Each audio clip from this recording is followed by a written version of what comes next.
안녕하세요. 저는 작은 읍내여기에서 다온이라는 이름의 찻집을 운영하고 있는 박서진이라고 합니다.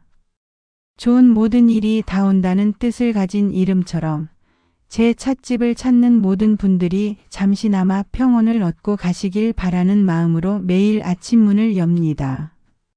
10년 전 남편 민준 씨와 결혼하며 이곳에 터를 잡았으니 이제는 저를 새댁이라 부르는 어르신은 아무도 안 계시네요.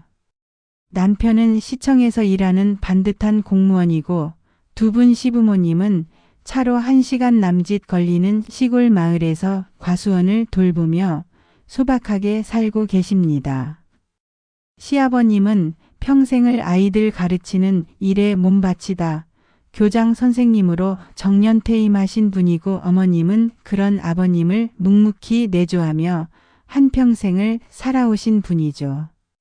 두 분 다 어찌나 점잖으신지 결혼 생활 10년 동안 제게 단 한 번도 싫은 내색 한 번 하신 적이 없습니다. 오히려 제가 더 편하게 지내라며 늘 노심초사하시는 분들이지요. 그런 시부모님께는 민준 씨 밑으로 아들이 하나 더 있습니다. 3년 전 결혼한 민호 도련님네 이야기입니다. 동서가 될 최유라 씨를 처음 본 날이 아직도 기억에 생생합니다. 머리부터 발끝까지 어찌나 세련되고 화려하던지 조용한 우리 가족들 사이에서 유독 반짝이는 보석 같았달까요. 자신을 패션 컨설턴트라고 소개하는 동서는 말 한마디 한마디가 참 당차고 거침이 없었습니다. 어머님은 그런 동서의 모습이 마냥 신기하고 예뻐 보이셨는지 우리 둘째는 복도 많지. 저렇게 예쁜 색시를 어디서 데려왔을까 하시며 연신 한박 웃음을 지으셨죠. 문제는 그 반짝이는 보석이 우리 가족이라는 액자 속에는 좀처럼 어우러지려 하지 않는다는 것이었습니다. 결혼 후 첫 명절부터 동서는 몸이 좋지 않다는 핑계로 얼굴을 비추지 않았고 그 후로도 집안에 대소사가 있을 때마다 번번이 중요한 약속이 있다며 빠지기 일쑤였습니다. 그때마다 어머님은 젊은 애들이 얼마나 바쁘겠니? 다 이해한다. 하시며 애써 동서를 감싸주셨지만 아버님의 깊은 한숨 소리까지는 감추지 못하셨습니다. 그리고 올가을 어머님의 칠순을 앞두고 갈등의 씨앗은 더 깊이 뿌리를 내리기 시작했습니다. 그날도 저는 찻집 마당에 핀 국화꽃을 보며 어머님 잔치에 올릴 국화차를 정성껏 떴고 있었지요. 그때였습니다. 남편에게서 전화가 걸려온 것이 서진 씨 미안한데 어머님 생신 잔치 말이야. 아무래도 조용히 우리끼리 치러야 할 것 같아. 남편의 목소리는 무겁게 가라앉아 있었습니다. 저는 찻잎을 덮던 손을 멈추고 조용히 되물었죠. 왜요, 민준 씨? 이모님들이랑 외삼촌 댁에도 다 연락 돌렸잖아요. 갑자기 무슨 일이에요? 방금 민호한테 전화가 왔는데 재수 씨가 그날 중요한 해외 출장이 잡혔다네. 도저히 뺄 수가 없는 일정이라고. 순간 가슴속에서 무언가 쿵 하고 내려앉는 기분이었습니다. 어머님 칠순이었습니다. 몇 달 전부터 날짜를 잡고 온 가족이 들뜬 마음으로 준비하던 날이었죠. 그런데 하필 그날 뺄 수 없는 해외 출장이라니요. 남편은 멋쩍은 듯 말을 이었습니다. 재수 씨가 없는데 다른 친척들만 다 모이면 어머니 마음이 더 안 좋으실 거라고 민호가 그냥 우리끼리 조촐하게 식사나 하자고 하더라고. 그게 말이 돼요. 동서 한 명 때문에 온 가족이 기다려온 칠순 잔치를 취소하라는 게 어머님이 얼마나 서운해 하시겠어요. 나도 알아. 아는데 어쩌겠어. 민호 녀석도 중간에서 죽을 상인데. 재수 씨 성격 알잖아. 한 번 안 된다고 하면 끝인 거. 저는 더 이상 아무 말도 할 수 없었습니다.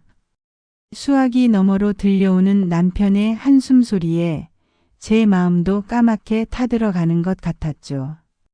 며칠 뒤 시댁에 들렀을 때 어머님은 애써 웃으며 말씀하셨습니다. 서진아, 칠순잔치 같은 건 뭐하러 하니? 그냥 너희들이랑 밥 한 끼 먹으면 그게 최고지. 유라가 일이 바빠서 그런 걸 어쩌겠니? 젊을 땐 다 그런 거다. 하지만 저는 보았습니다. 웃고 있는 어머님의 눈가에 스치는 씁쓸한 그림자를요. 그리고 그날 저녁 저는 우연히 동서의 SNS를 보게 되었습니다. 일주일간의 달콤한 파리 여행. 이라는 글과 함께 올라온 여러 장의 사진들. 에펠탑을 배경으로 환하게 웃고 있는 사진, 고급 레스토랑에서 와인잔을 기울이는 사진, 그 어디에도 일 때문에 어쩔 수 없이 떠난 사람의 고단함은 보이지 않았습니다. 명백한 거짓말이었습니다. 저는 조용히 휴대폰을 덮었습니다.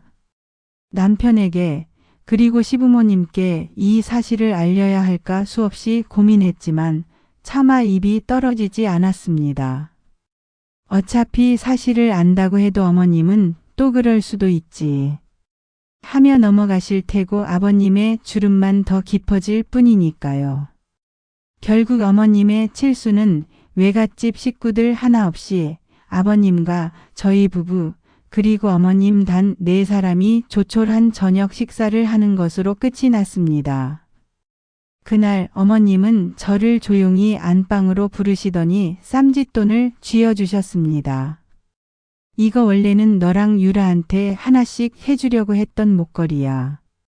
근데 주인공 하나가 빠졌으니 그냥 너 다 하거라. 제 손에 들린 작은 보석 상자의 무게가 그날따라 왜 그렇게 무겁게 느껴졌는지 모르겠습니다. 어머님 칠순잔치가 그렇게 흐지부지 끝난 뒤 가을이 깊어지고 있었습니다. 해마다 이맘때가 되면 아버님의 과수원은 탐스러운 사과들로 붉게 물들곤 했죠. 평생을 교직에 계셨던 아버님께 그 과수원은 단순한 농사일이 아니었습니다. 당신의 땀과 정성이 고스란히 담긴 자부심이자 자식들에게 물려주고픈 삶의 이야기 그 자체였죠.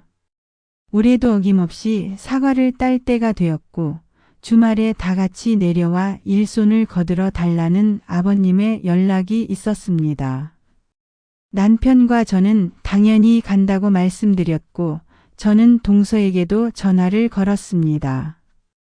어머님 일도 있고 하니 이번에는 꼭 같이 갔으면 하는 마음에서였죠. 하지만 동서의 대답은 싸늘하기만 했습니다. 형님, 저는 그런 데 가서 일하는 거 체질에 안 맞아요. 주말에는 저도 제 시간이 필요하고요. 꼭 가야 하는 거 아니잖아요. 동서.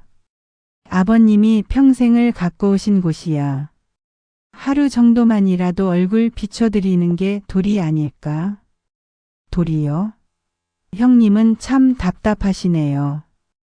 요즘 세상에 누가 그런 거 따져요.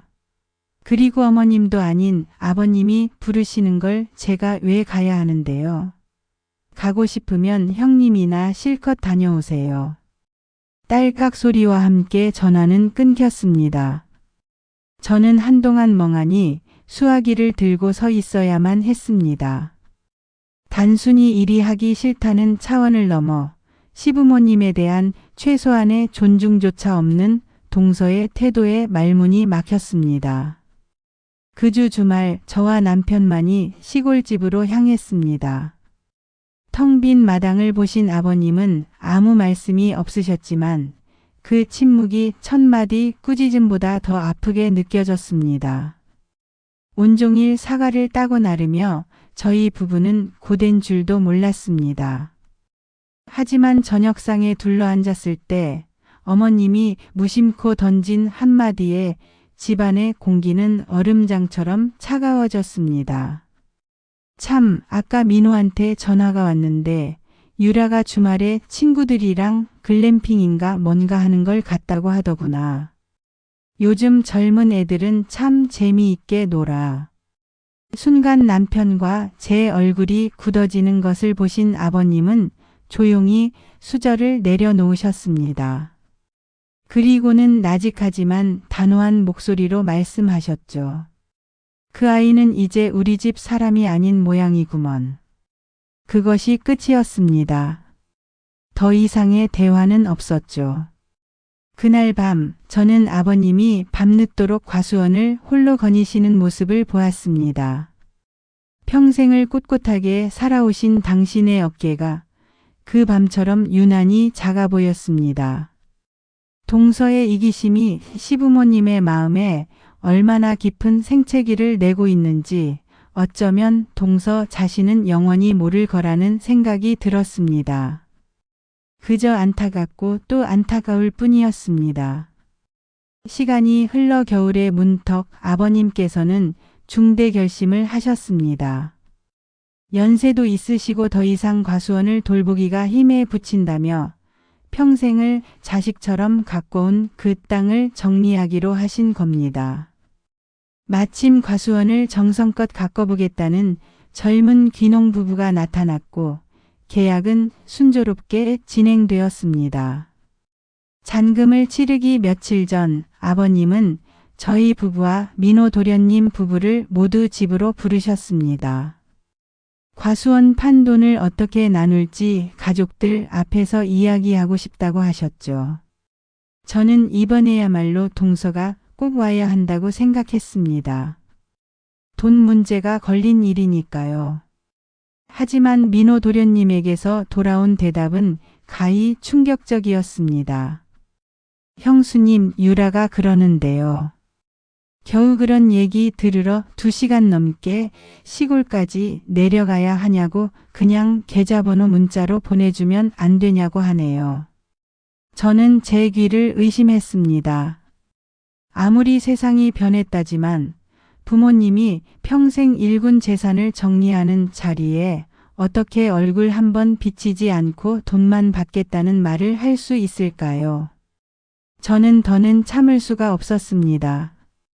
동서에게 직접 전화를 걸었습니다. 동서, 이건 아니잖아.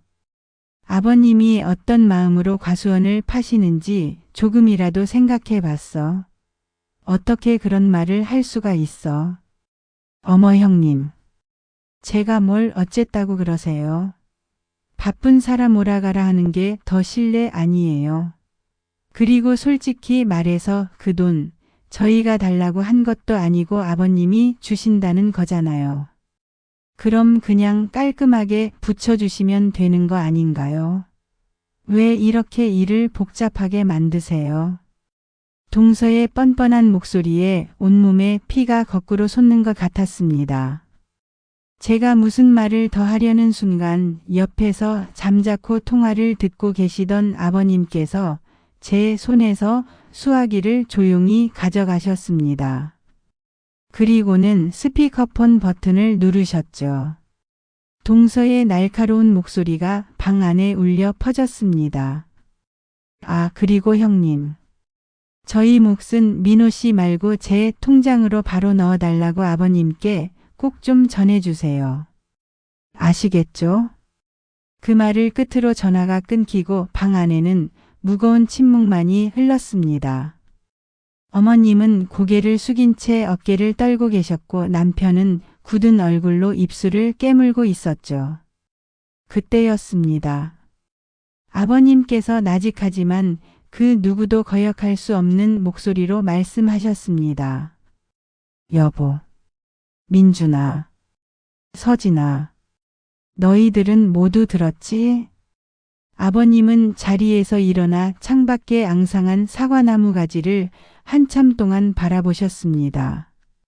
그리고 천천히 몸을 돌려 저희를 향해 말씀하셨죠. 과수원을 판 돈은 모두 3억이다. 원래는 2 아들놈에게 각각 1억씩 그리고 2 며느리에게 각각 5천만 원씩 나눠줄 생각이었다. 하지만 방금 내 귀로 똑똑히 들었다. 내게는 며느리가 하나뿐이라는 사실을 말이다. 아버님은 저를 똑바로 바라보시며 말을 이으셨습니다. 민호목 1억은 민호에게 보낼 것이다. 하지만 내 며느리의 몫은 오롯이 서진이 너에게만 줄 것이다. 그러니 너는 1억 5천을 받게 될 게다. 이것은 내 결정이니 아무도 토를 달지 말거라. 그것은 단순한 선언이 아니었습니다. 평생을 묵묵히 가족을 지켜온 한 가장의 마지막 결단이었습니다. 아버님의 단호한 결정에 아무도 이의를 제기하지 못했습니다. 며칠 뒤 제 통장에는 정말로 1억 5천만 원이라는 큰 돈이 들어왔습니다. 숫자를 확인하는 순간 기쁨보다는 묵직한 책임감이 먼저 어깨를 짓눌렀습니다. 이 돈에는 아버님의 서운함과 어머님의 눈물, 그리고 지난 세월 묵묵히 자리를 지켜온 저에 대한 시부모님의 믿음이 모두 담겨 있었기 때문입니다. 나중에 이 사실을 알게 된 동서는 예상대로 시댁에 찾아와 한바탕 난리를 피웠다고 합니다. 왜 자기 몫을 주지 않느냐며 울고불고 소리를 질렀지만 아버님은 나는 너 같은 며느리를 둔 적이 없다. 다시는 이 집 문턱을 넘을 생각 말아라. 하시며 매몰차게 돌려보내셨다고 들었습니다.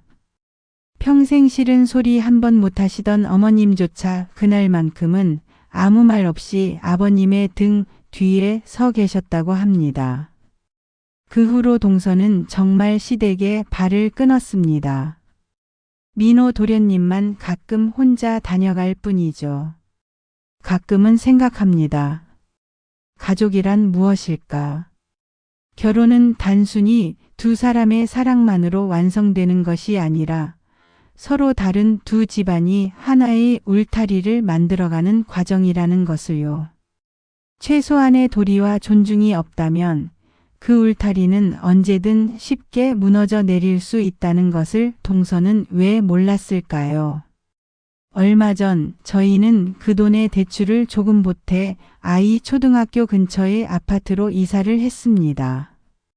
새 집으로 시부모님을 초대하던 날 아버님께서는 내가 우리 집안의 대들보다 고맙다 서진아 하시며 제 손을 꼭 잡아주셨습니다.